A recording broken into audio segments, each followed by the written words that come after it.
വ്യാജരേഖ ചമച്ചുള്ള അവയവ കച്ചവട കേസിൽ കൊച്ചി ലേക്ക് ഷോർ ആശുപത്രി നടത്തിയത് മനുഷ്യത്വരഹിതമായ കമ്മീഷൻ ഇടപാടുകൾ. കേസിലെ മുഖ്യപ്രതി മുഹമ്മദ് നജീബുമായി ലേക്ക് ഷോർ ആശുപത്രി കമ്മീഷൻ കരാർ ഉണ്ടാക്കിയതിന്റെ രേഖകൾ ജനം ടിവിക്ക് ലഭിച്ചു. കരൾ മാറ്റത്തിന് 1 ലക്ഷം രൂപയും വൃക്കമാറ്റത്തിന് 50,000 രൂപയും കമ്മീഷൻ എന്നതാണ് നിയമവിരുദ്ധ കരാറിലെ വ്യവസ്ഥ.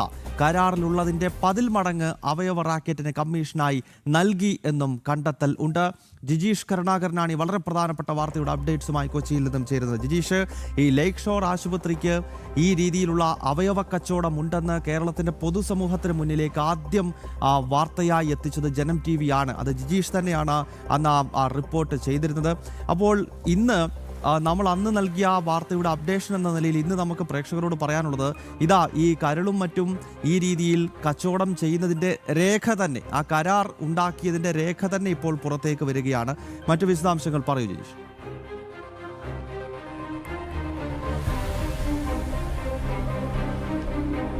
ഗൗതം, നമ്മൾ പറഞ്ഞതുപോലെ തന്നെ തീർത്തും മനുഷ്യത്വരഹിതമായ ഒരു സമീപനം, ഒരു ആശുപത്രി എങ്ങനെയാണ് പൂർണ്ണമായും കച്ചവട കേന്ദ്രമായി മാറുന്നത് എന്നതിൻ്റെ പ്രത്യക്ഷ ഉദാഹരണം അത് ലേക്ക് ഷോർ തന്നെയാണ്.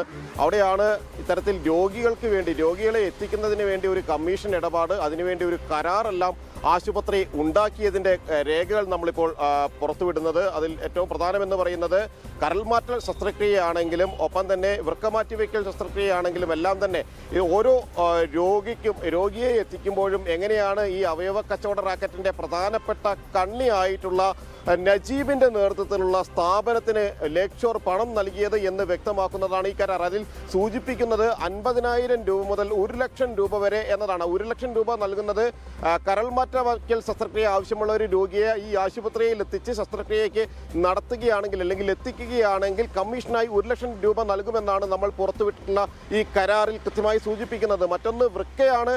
ഇത്തരത്തിൽ വൃക്ക മാറ്റം ആവശ്യമുള്ള രോഗിക്കാണ് എങ്കിൽ 50,000 രൂപ കമ്മീഷൻ നൽകുമെന്നും ഈ കരാറിൽ പറയുന്നുണ്ട്. മറ്റ് ശസ്ത്രക്രിയകൾ ആവശ്യമുള്ള രോഗികളാണ് എങ്കിൽ ആ ശസ്ത്രക്രിയയുടെ 10% വരെ കമ്മീഷൻ ഇടപാടുകൾ നടക്കും, അല്ലെങ്കിൽ ആ 10% വരെയാണ് കമ്മീഷൻ എന്നും യാതൊരു മടിയുമില്ലാതെ യാതൊരു കണ്ണിൽ ചോരയില്ലാതെ രോഗികൾക്ക് വേണ്ടി വില പേശുന്ന ആശുപത്രി അതിൻ്റെ ഏജന്റ് എന്ന് പറയുമ്പോൾ അത് ഏതെങ്കിലും തരത്തിൽ ഔദ്യോഗികമായി പ്രവർത്തിച്ചിരുന്ന ഒരു ഏജന്റ് പോലും എല്ലാം മറിച്ച് അവയവ കച്ചവടത്തിൻ്റെ മുഖ്യ കണ്ണിയായി പ്രവർത്തിച്ചിട്ടുള്ള വ്യാജരേഖ ചമച്ച് ഉള്ള അവയവ കച്ചവട കേസിൽ ഇപ്പോഴും അന്വേഷണം നേരിടുന്ന റിമാൻഡിൽ കഴിയുന്ന മുഹമ്മദ് നജീബ് എന്ന ആളുടെ ഉടമസ്ഥതയിലുള്ള സ്ഥാപനമാണ് ഈ നിലവിൽ ഇത്തരത്തിലുള്ള ഒരു കരാറിൽ കല്ലട്രാസ് എന്ന ആളുടെ സ്ഥാപനമാണ് ഈ കരാറിൽ ഒപ്പുവച്ചിരിക്കുന്നത്.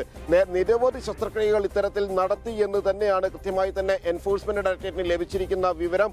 അന്വേഷണ സംഘത്തിന് ഇഡിയുടെ കൈവശം ലഭിച്ചിരിക്കുന്ന പ്രധാനപ്പെട്ട തെളിവുകളുടെ പകർപ്പുകൾ തന്നെയാണ് ജനം ടിവി ഈ ഒരു ഘട്ടത്തിൽ പുറത്തുവിടുകയും ചെയ്യുന്നത്. അങ്ങനെ അവയവ കച്ചവടത്തിൽ അത് ലേക്ക് ഷോർ എങ്ങനെ പങ്കാളിയാകുന്നു, അവയവ കച്ചവട ഇടപാടിൽ ലേക്ക് ഷോറിന്റെ പങ്കാളിത്തം എന്താണ്, എന്തുകൊണ്ടാണ് കഴിഞ്ഞ ദിവസങ്ങളിലെല്ലാം തന്നെ ലേക്ക് ഷോർ ആശുപത്രിയിലെ വിവിധ ഡോക്ടർമാർ ചോദ്യം ചെയ്യലിന് വിധേയരായത്, മാനേജ്മെന്റ് പ്രതിനിധികൾ ചോദ്യം ചെയ്യലിന് വിധേയരായത് എന്നതിന്റെ ഉത്തരം തന്നെയാണ് ഇത്തരത്തിൽ ഉണ്ടാക്കിയിരിക്കുന്ന കരാർ എന്ന് പറയുന്നത്. 2025 ഈ കരാർ ആരംഭിക്കുന്നത്. പരസ്പരം ഈ കരാറിൽ നിന്ന് പിന്മാറാമെന്നും 30 ദിവസത്തെ നോട്ടീസിന്റെ അടിസ്ഥാനത്തിലാണ് ഈ കരാറുകളെല്ലാം തന്നെ പിന്മാറുന്നതടക്കമുള്ള ഒരു ഘട്ടം എന്നെല്ലാമാണ് അതിൽ എഴുതി സൂചിപ്പിക്കുകയും എല്ലാം തന്നെ ചെയ്തിരിക്കുന്നത്.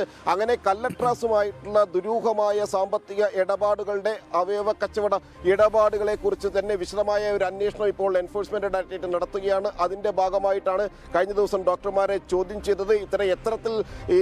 എത്രമാത്രം ശസ്ത്രക്രിയകൾ ഇങ്ങനെ നടത്തിയിട്ടുണ്ട്, ആ ശസ്ത്രക്രിയയിലൂടെ ആശുപത്രിക്ക് ഉണ്ടായിട്ടുള്ള സാമ്പത്തിക ലാഭം എന്താണ്, അത് ആരെല്ലാമാണ് പങ്കുവച്ചത്, ഈ അവയവ കച്ചവട റാക്കറ്റിന് അതിൽ എത്രമാത്രം പങ്ക് എത്തി എന്നതെല്ലാം തന്നെയാണ് വിശദമായ ഒരു അന്വേഷണത്തിൽ ഇപ്പോൾ എൻഫോഴ്സ്മെന്റ് ഡയറക്ടറേറ്റ് മുന്നോട്ട് പോവുകയും ചെയ്യുന്നത്. മാത്രമല്ല ഈ ഇത്തരത്തിൽ കണ്ടുകെട്ടുന്ന നടപടിയിലേക്ക്, ഇങ്ങനെ വാങ്ങിയിരിക്കുന്ന പണം ഉപയോഗിച്ച് വാങ്ങിക്കൂട്ടിയ സ്വത്തുക്കൾ കണ്ടുകെട്ടുന്ന ഒരു നടപടിയിലേക്ക് കൂടി ഇപ്പോൾ എൻഫോഴ്സ്മെന്റ് ഡയറക്ടറേറ്റ് കടക്കുകയും ചെയ്തിട്ടുണ്ട്.